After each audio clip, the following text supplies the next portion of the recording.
First order of business tonight is privilege of the floor. If there's anybody that wishes to address the committee. Seeing none, then we'll close privilege of the floor. And is there any additions, deletions, or corrections to the November's meeting minutes? November's. Okay, seeing none, then we'll accept them as presented. And we'll move on to our presentation tonight. Tonight we have from Soil and Water Conservation District is the Executive Director, Justin Bach, and our Forester, Sam Anderson, who is just going to give us a review. We had a meeting, I think it was September, October timeframe, and we asked them to go out and assess the county property, look at some of the concerns that we had, that maybe some things that had been neglected and some things that might need improvement. So we asked them to come to the committee here today so that they can do the presentation and get everybody up to speed on just where we're at with our county forest land. So Justin and Sam, I'll turn it over to you. Got this thing. Everybody hear me?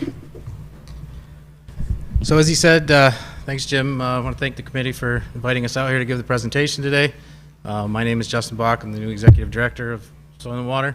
Sam is our new District Forester.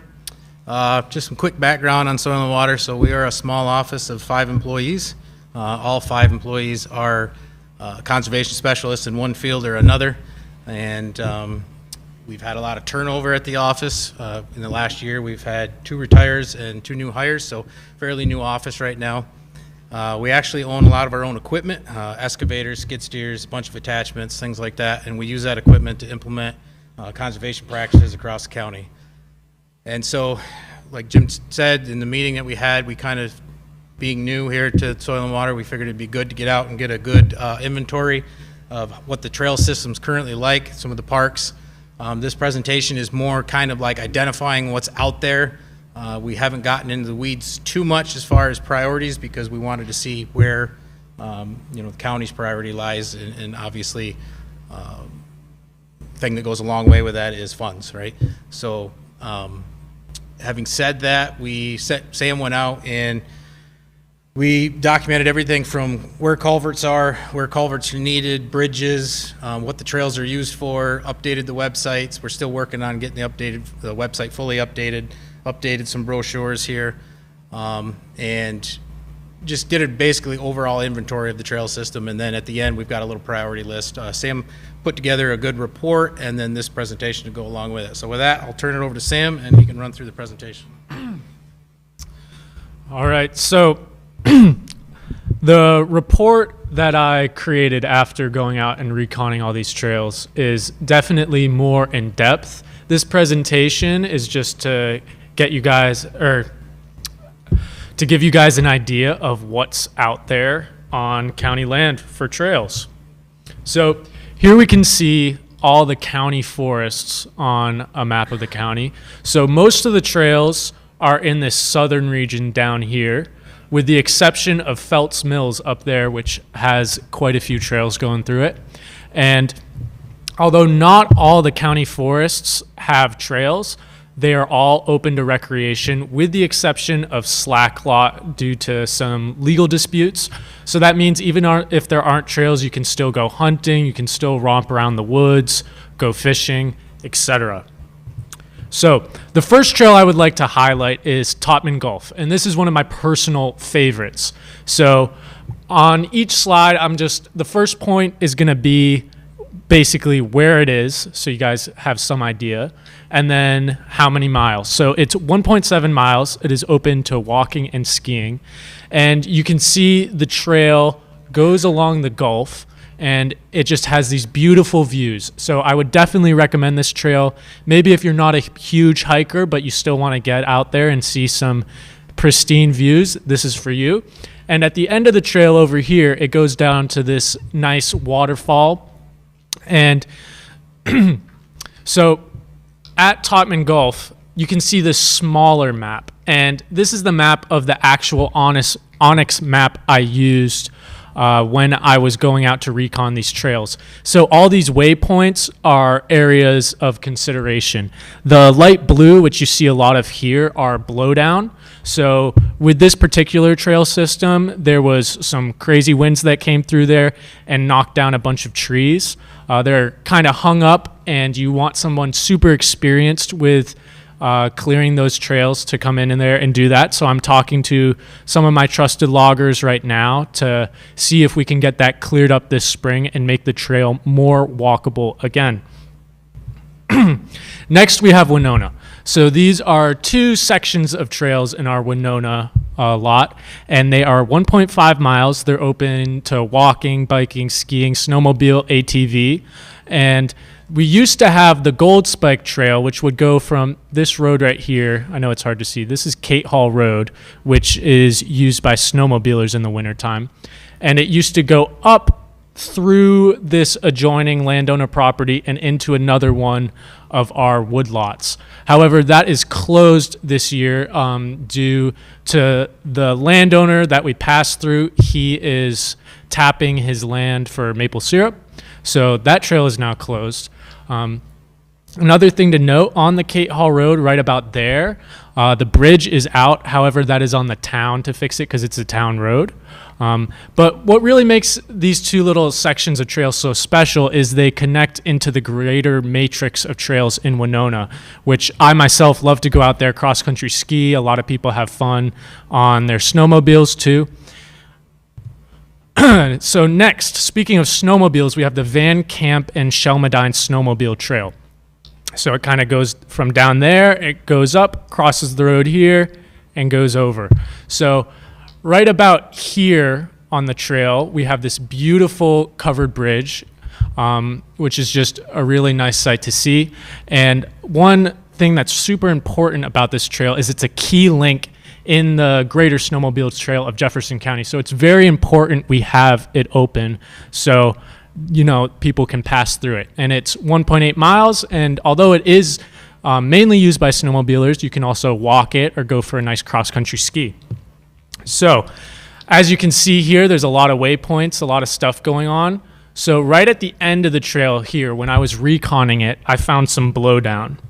And this is a good example of blowdown that we can clean up. So what we did, me and Justin went out with the chainsaws and we cleared the trail well before the snowmobile season started. So now they're able to pass through there freely. Next, we have Worth. This is another snowmobile trail, but also open to walking and biking in the summer, as well as ATV and skiing. So it's 1.9 miles, and it starts down there, kind of goes up. You get some pretty nice views of the wetland in there, and ends up there.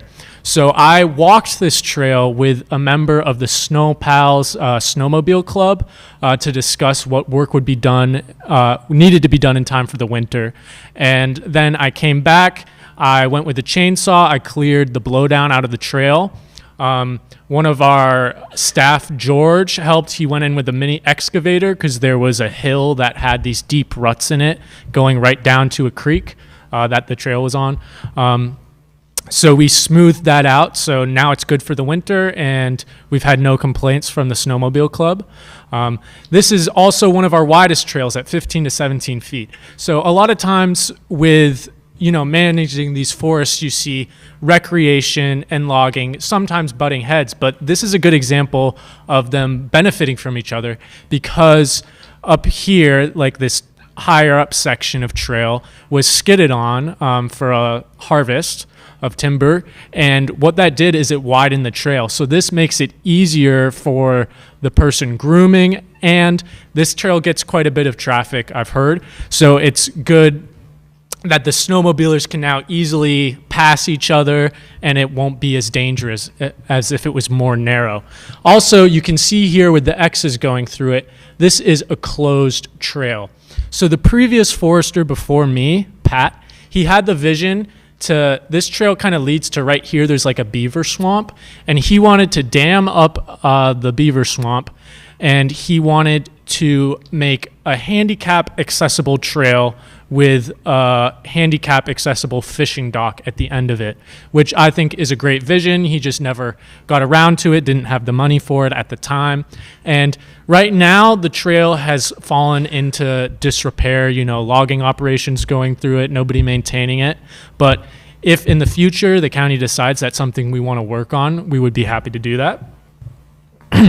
Next is Williams and Parks. This is 1.8 miles of trail open to walking and skiing, and this is a great little trail. As you can see, Inman Gulf is right here, so along this trail you get views of this beautiful creek down in a kind of gorge, and then you get views of the Gulf at the end, also at the end of this trail. And I really enjoyed reconning this trail. And so when we're thinking about visions for the future, with what we can do with recreation on the forest lots that we have, we could cut a trail along Inman Gulf because it's really beautiful. And then right about here, there's this ridge, almost like a natural staircase that goes into the Gulf. The previous forester described it to me before I was able to get out there as a scene from Lord of the Rings. Like, it's really gorgeous. So I think kind of going along the edge and then going down into the Gulf would be a great trail that we could cut eventually. So next we have Felts Mills. So it's kind of smack dab in the middle of the town of Felts Mills. It is 6 miles of trails open to walking, skiing, and biking. Some history with this: it used to be open to ATV. However, none of the roads around it are ATV accessible. Like, you can't drive your ATV on it. So there was no legal way for people to get there except for bringing them on a trailer. And due to that, it was closed to ATV. However, as you can see, there's a lot of ways to get into the woodlot. So, you fence off one entrance and they're just going to find another. So ATV use is still pretty rampant there, if we're being honest. It also has a very nice park area. It has a pavilion with 4 stone picnic tables, and there's some grill/picnic sites throughout the woods nearby. And if we want to push for more opportunities for camping, they would be great, like, assigned sites for the future. Also, the creek, Felts Mills Creek, runs through right here.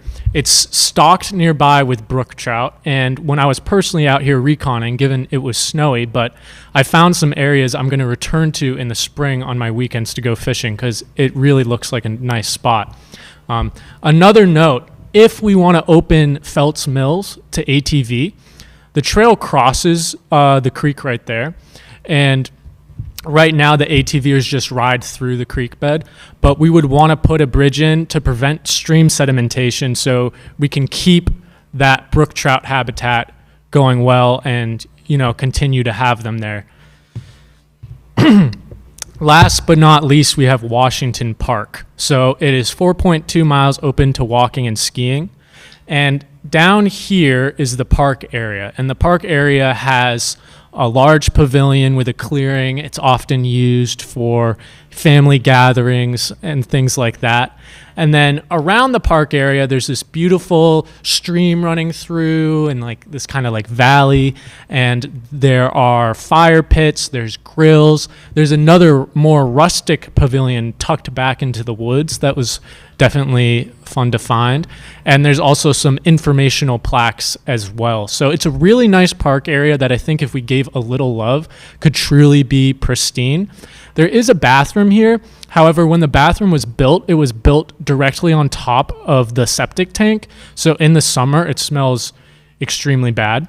So unfortunately, if we want to put a usable bathroom here, we're probably going to have to make a new one. From talking with the previous forester, it seems like that one might not be very salvageable. But other than the park area, the trails around here are really great. And, another vision for the future is we could continue the trails, like maybe make a big loop by going across this road. That's just an idea. So now we get to the priority list. And the first one is definitely the most important, and that's general trail maintenance. And that means getting out there, clearing the blowdown, taking a chainsaw, sawing up the trees across the trail, moving them, unclogging the culverts, because the trails that we currently have, we want to make them, as walkable as possible and as nice of a condition as they can be. After that, we have Washington Park. Like I said, the maintenance of that park area could really elevate it, I think. And also there's some bridge maintenance. We have some erosion around one of the bridges that we would have to take care of. Phelps Mills is kind of the same thing, showing love to the park/picnic area. And there is a lot of blow down there. And then Totman Gulf, I'm already talking with a logger to clear the storm damage from the trail this spring. And now we get to future ambitions, and this is where we can be a little more creative. So I talked about cutting the new trail at Williams and Parks along the gorge, because I think that would be a really picturesque trail. And then for all of the woodlots we own, or the county owns, we want to explore the possibility of cutting new trails, because there's a lot of woodlots with no trails through them, but they're really beautiful, and I think that could be pretty cool. And like I said when I was talking about Phelps Mills, if we want to open that to ATV, I would definitely advise that we put a bridge there to protect the stream. So now we get to questions. So if anybody has anything. Just one more thing before we go to questions. So in 2014, the payment structure changed between the county and Soil and Water. And previous to that, we used to have a forester and a trail coordinator. Now we just have the forestry position. And in 2000, I looked it up, in 2005, the district, Soil and Water, was getting more money from the county than we do today to maintain everything. So I think what had happened is a lot of these trails were constructed, a lot of these pavilions were built when we were up here, and then over time the funding's kind of gone down, and it's reflected in the maintenance of everything. Being a small office, the maintenance, we can't stress that enough. I mean, going around and just cleaning blowdown takes almost 6 months. I mean, it's just so many trees that get knocked down. You got to make sure there's no cliffhangers for somebody walks by, they get bopped on the head. It's just, there's a lot that goes into maintenance. So, just wanted to throw that out there, that yes, the maintenance, I'm sure, isn't to the level that it needs to be, but it's also a result of what's happened since 2014, basically, where everything got built, and you're starting to see the age now. So. Yeah, thank you for that explanation, Justin and Sam. Very good presentation. Just some more background too is, Legislator McBride and myself are on Soil and Water Board. And last year you heard about the white ash sale, before the beetle destroys all the white ash on our county-owned property, aggressively harvesting that. And last year it was over $200 and something thousand, $221,000, I believe it was. What we thought was good to get to maybe address some of these issues is at budget time, working with administration, we budgeted some of that white ash sale money into a fund so that maybe we could address some of these issues, or at the pavilion, some signage, the restroom, things like that are going to require some money. So the purpose tonight was to, get everybody here on the committee up to speed as to what we think, maybe going forward, some of the ideas from Soil and Water and how to make improvements to our property, just really maintaining what is county-owned property out there.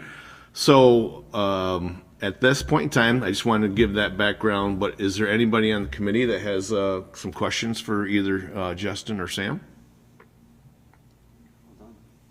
It was a great presentation, and just one, the forester position was also a county position at one time before being incorporated into Soil and Water. So we get a lot of bang for our buck for our investment into Soil and Water. So I appreciate you, you gentlemen coming here tonight. Just one other thing that we didn't identify in the presentation is some cleanup aspects like tires that was found out there. There's a couple spots where some tires have been dumped out there. Well, and that speaks to the maintenance piece, right? Because if we keep expanding the trail system, people like to dump garbage out in the county, and we have to go around and clean it up. And that, again, an office of 5, you run kind of thin. There's probably a dumpster, like one of the big dumpster loads of tires that somebody decided to dump out there that we've got to go clean up and pay to take away. And so there's just, that's why I said you can't speak enough about just the general maintenance to maintain the current trail system that we have, let alone expand it. I mean, we would love to do it. It's a great idea, but we got to have the funds to do it. And it's not so much just the funds, to go out and implement projects one time. We're probably, to get the level of maintenance that we need, we probably are going to have to put on another staff member. We're borderline needing another staff member right now with everything else that we do, and this would just kind of solidify that and put it over the top. So now we've got that salary expense in addition that we've got to, think about moving forward. But so yeah, just a lot of different things to consider. Yeah. So I appreciate that. No questions from the committee? Okay, gentlemen, please drive safe home. All right, thank you. Thank you very much.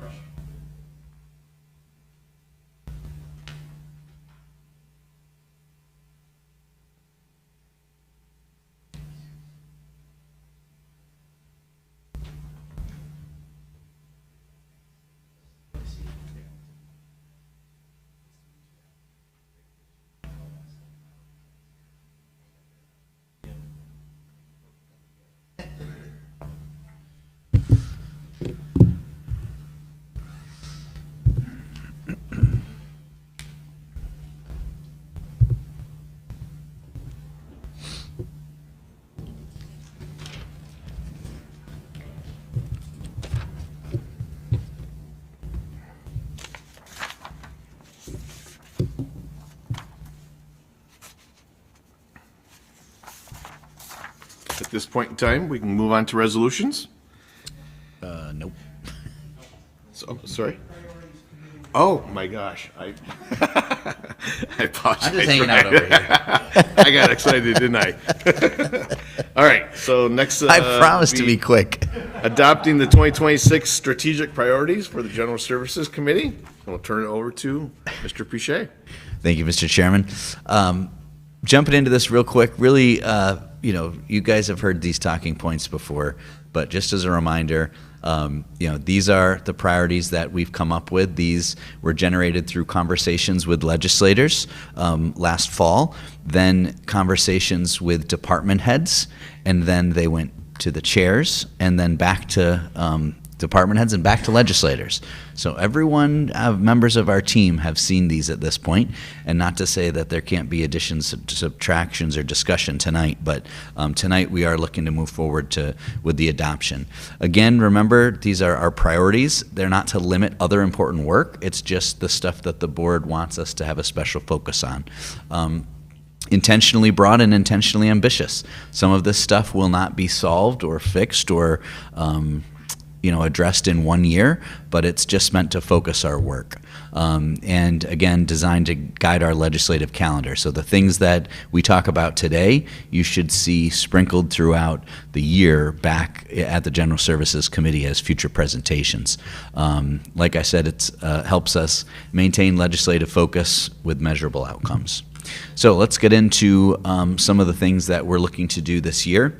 The first goal is to, and these are in no particular order, they're all important, but the first one is support airport capital projects, including the old terminal renovation, restaurant opening and parking lot improvements. So we've got a lot going on at the airport still. 2026 is going to be a big year at the airport.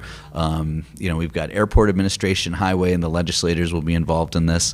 McFarland Johnson, Bad Apple Restaurants, and New York State as our partners as well. Just a reminder, with the restaurant project, we'll be assigning the bids tonight. So moving forward with that, we're looking at a fall completion for the restaurant project. The parking lot is a complicated project because we need to maintain parking throughout that project. So we'll do that in stages throughout the course of the year, and we hope to have it complete by this fall as well. Also, not on the list here, but just a reminder, we've got the runway rehabilitation project. That's going to be in April and May. It's a pretty big deal down at the airport. And our fuel farm project, we installed a new fuel farm last year. That's up and running now, but we now need to take out the dismantle the old fuel farm. So still lots going on at the airport next year.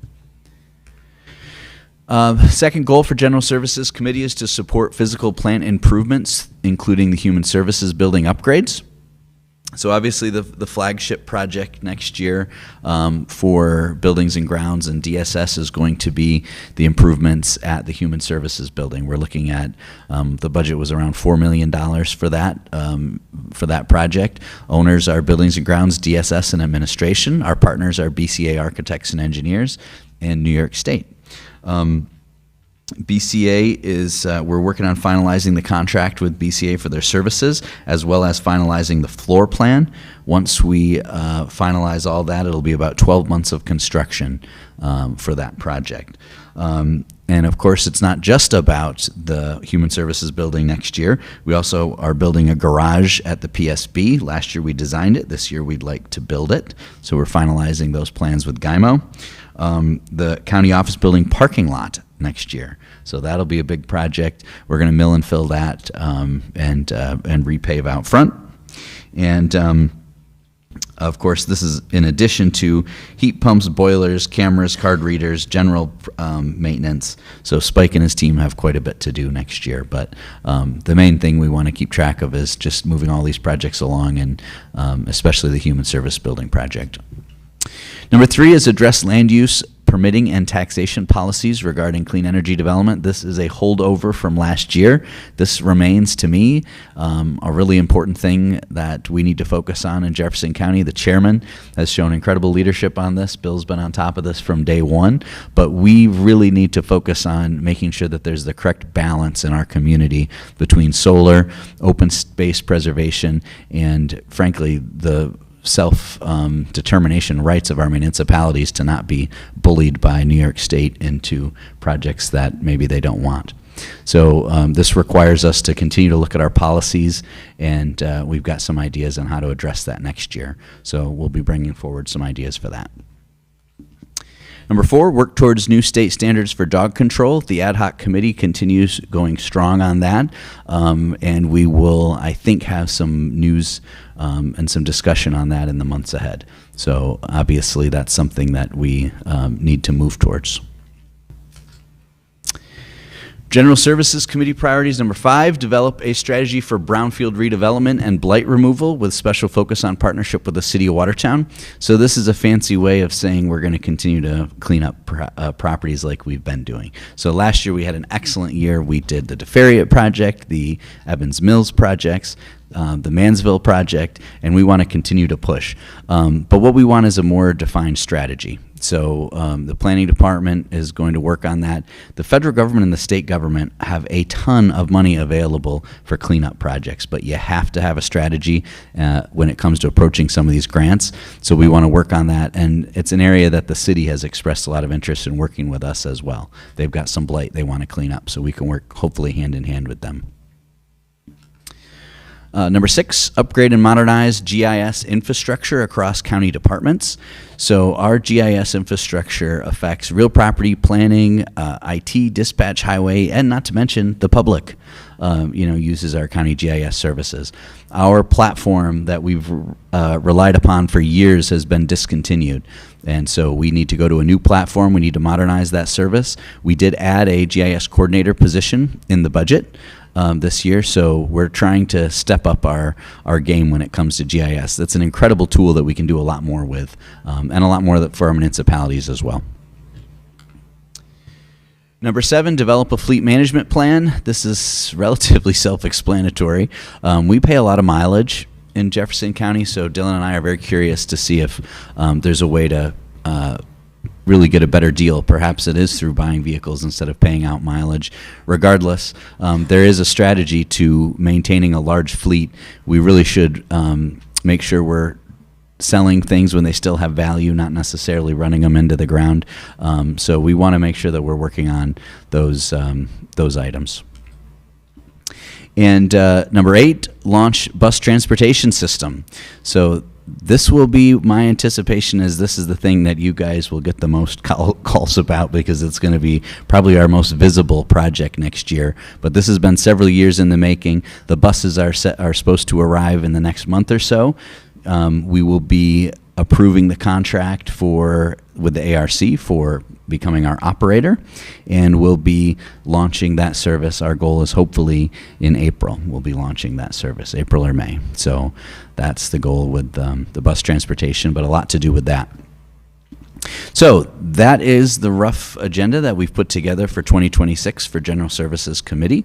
I turn it back over to the chairman for any questions and discussion.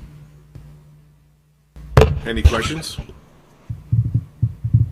It's an aggressive agenda, but we shall tackle it. Thank you, Ryan. Thank you.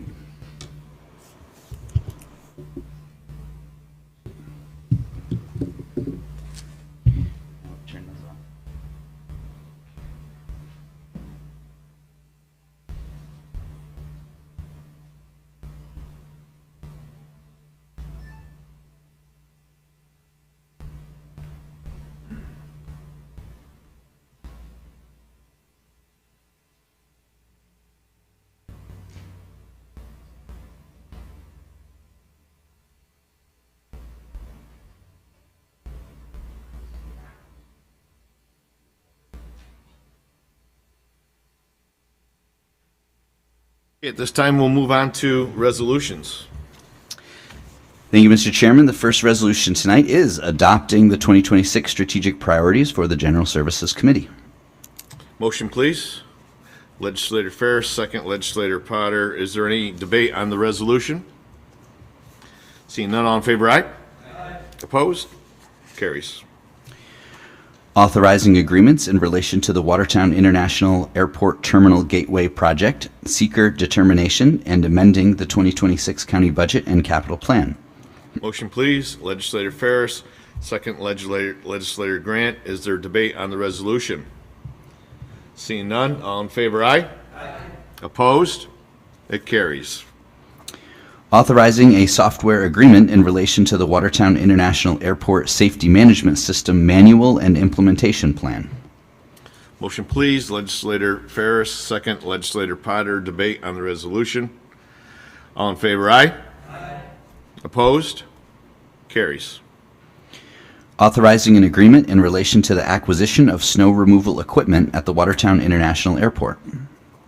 Motion, please. Legislator Ferris, second. Legislator Grant. Debate on the resolution. Seeing none, all in favor, aye? Aye. Opposed? Carries. Authorizing an agreement with New York State Division of Homeland Security and amending the 2026 county budget in relation to the state fiscal year 2025 Next Generation 911 grant program. Motion, please. Legislator Ferris, second. Legislator Reed. Any debate on the resolution? Seeing none, all in favor, aye? Aye. Opposed? It carries. Authorizing an intermunicipal agreement with Jefferson Lewis Boces for the provision of winter roadway services. Motion, please. Legislator Ferris, second. Legislator Potter. Debate on the resolution. All in favor, aye? Aye. Opposed? Carries.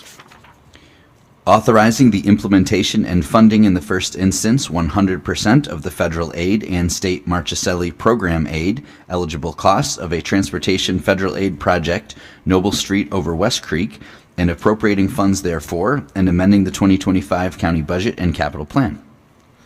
Motion, please. Legislator Potter, second. Legislator Grant. Debate on the resolution. All in favor, aye? Aye. Opposed?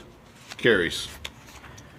Amending the 2026 county budget in relation to Resiliency and Economic Development Initiative funding and authorizing agreement. Motion, please. Legislator Ferris, second. Legislator Reed. Debate on the resolution. Seeing none, all in favor, aye? Aye. Opposed? Carries. Amending Resolution 195 of 2023, authorizing 2023 through 2027 intergovernmental agreements between Jefferson County and its towns relative to road and bridge maintenance services, construction and reconstruction of roads, and sanding, snow, and ice removal to include villages. Motion, please. Legislator Ferris, second. Legislator Grant. Is there debate on the resolution? Seeing none, all in favor, aye? Aye. Opposed? Carries. Authorizing an agreement with the New York State Department of Transportation for the 2024-2025 Federal Transit Administration Section 5311 Rural Transportation Program, and with the ARC Jefferson St. Lawrence for management, operation, and maintenance of the Coordinated Public Transportation System, and amending the 2026 budget in relation thereto. Motion, please. Legislator Reed, second. Legislator Potter, is there any debate on this resolution? Seeing none, all in favor, aye. Aye. Opposed? That carries. Authorizing grant agreement, State Environmental Quality Review Act determination, and amending the 2025 county budget in relation to a 2025 Community Development Block Grant Award from the New York State Office of Community Renewal. Motion, please. Legislator Ferris, second. Legislator Potter, debate on the resolution. Seeing none, all in favor, aye. Aye. Opposed? Carries. Amending the 2025 county budget in relation to the Home Investment Partnership Grant Program. Motion, please. Legislator Reed, second. Legislator Grant, debate on the resolution. All in favor, aye. Aye. Opposed? Carries. Amending the 2026 county budget to reappropriate New York State Septic System Replacement Program funds. Motion, please. Legislator Ferris, second. Legislator Potter, debate on this resolution. Seeing none, all in favor, aye. Aye. Opposed? Carries. Authorizing agreements in connection with New York State Snowmobile Trails Grant and Aid Program, and amending the 2026 county budget in relation thereto.